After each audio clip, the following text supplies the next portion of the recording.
70 years ago, a group of German students decided to fight against the Nazi regime. Inspired by the flower of St. Alexander of Munich, they decided to call the group White Rose. In the month of February, the Orthodox Church beatified a White Rose member. Alexander Schorel was described as a martyr and a witness of faith. Other members of the White Rose included two Protestant brothers, Hans and Sophie Skoll. There was also Christoph Probst and Willy Graf, who were Catholics, and Hans Leipelt, who was Jewish. Back in 1942, they decided to take action. For 250 days, they sent postcards to different home addresses, including some that were near the front lines. Those letters denounced the regime and its abuses committed mainly against Jews and the Polish.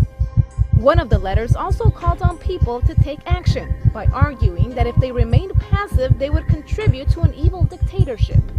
Despite their efforts, eventually all members were arrested, tried, and sentenced to death.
A1998. זה אני לא יכולה להגיד בעברית.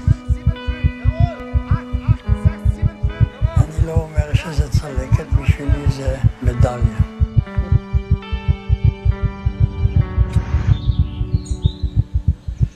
אני נורא אוהב את הקיץ, שהוא את המספר.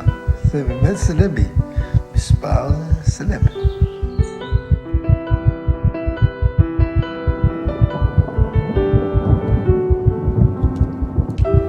אמרו לי, למה את לא הולכת לפלסטיקאי? אמרתי, בשביל מה אני צריכה להתבייש עם זה? צריכים להתבייש אלה שעשו לי את זה.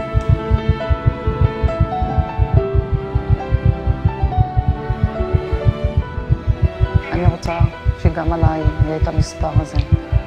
הם לא עשו עבודה משהו? עשית את זה בשביל לזכור אותי.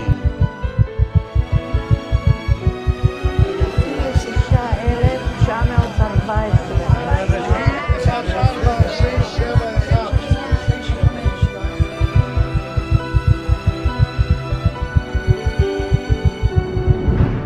שמונה, לא יודעת. ואני זוכרת כל מספר נעליים של כל חברי קיבוץ. אין אחת שפעם קנה אצלי נעליים שאני לא זוכרת את המספר שלו. למה אני לא יודעת מה שכתוב לי כאן?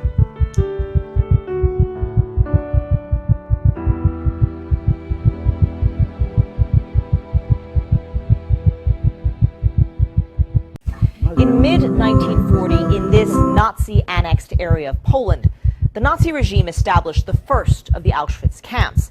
The chilling writing on its main gates translated as, "Work makes you free," and it could not have been further from the truth. This was a camp to enslave, imprison, and exterminate. Polish political prisoners and German criminals initially filled these converted artillery barracks, and it was a prison that grew ever larger through the forced labor of its captives. Now, in this area of the camp was the feared Block 11. This was a punishment facility, a prison within a prison. Connected to it, the Black Wall, in front of which groups of prisoners would be shot dead. Now, here in Block 10, this is where female prisoners were subjected to horrific sterilization experiments. But what happened at a later edition of the camp was even more horrifying. Victims here were gassed and then burned. Now, the killing expanded on an almost industrial scale at Auschwitz II in nearby Birkenau. Now, the construction started here in October 1941, and it was designed to hold 100,000 inmates, and with 4 major crematoriums each, with gas chambers. As prisoners arrived from across Europe by train, they were immediately split into 2 groups, those able to work and those who would be murdered. The elderly, infirm, children, and the mothers were sent directly to the gas chambers. Twins and families with genetic disorders often escaped the gas chambers, only to be subjected to the murderous and mutilating experiments of SS Captain Dr. Josef Mengele. Now, prisoners were allowed to bring a small number of treasured items with them to Auschwitz, but they were confiscated on arrival. Here, in an area of the camp known as Canada, prisoners' precious belongings were catalogued and the stolen valuables then sent back to Germany. Even in death, Auschwitz prisoners were robbed with hair and teeth removed from their bodies. Forced labor was the focus at Auschwitz III, which was created in 1942. Prisoners deemed fit enough to avoid the gas chambers worked producing rubber and fuels at a nearby factory owned by IG Farben. That is the same company that held the patent on the deadly Zyklon B gas used in the death camps. Now, eventually, this camp became the center of a network of forced labor sites, 45 in total, scattered across hundreds of kilometers. Auschwitz was more than a camp. It was a nightmare, smeared over Nazi-occupied Europe and leaving an indelible stain. Atika Schubert, CNN.